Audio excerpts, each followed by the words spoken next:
Okay, so today we're going to do the Bokeh Lab. So this is the out of focus areas of light.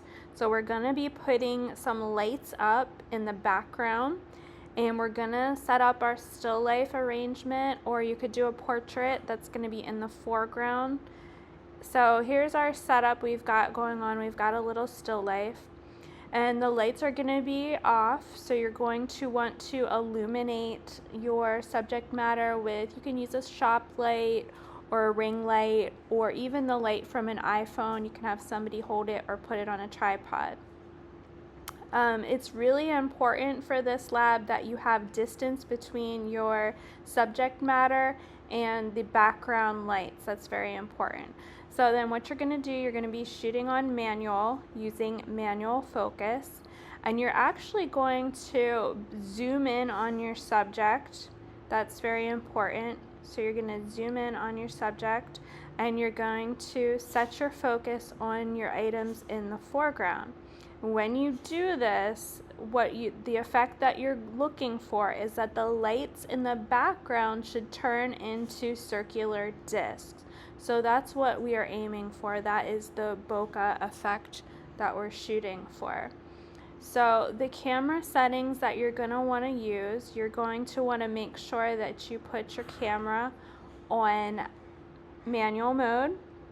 Again, then you're going to set your ISO. Now actually for this lab, you can even put your ISO a little lower than you normally would go for the room, because we do want our photo to look pretty dark.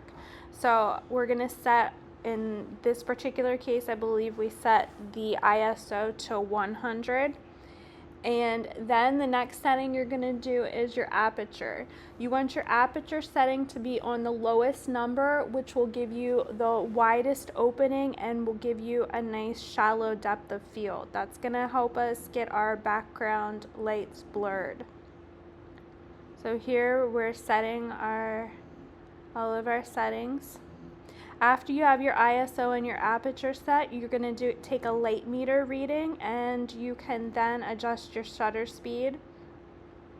Now you might even find yourself going slightly darker than a perfect exposure for this particular lab.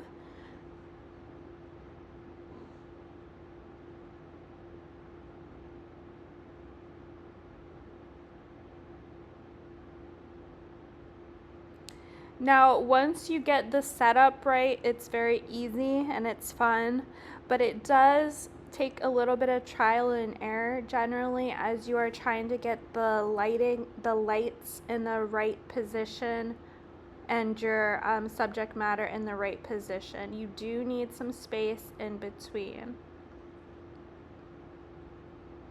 Now, if you look at your lights in the background and they still look like the holiday lights and you can see the cord, you have not got it right. I also would encourage everyone to look at the examples PDF and read through the directions in the PDF before beginning.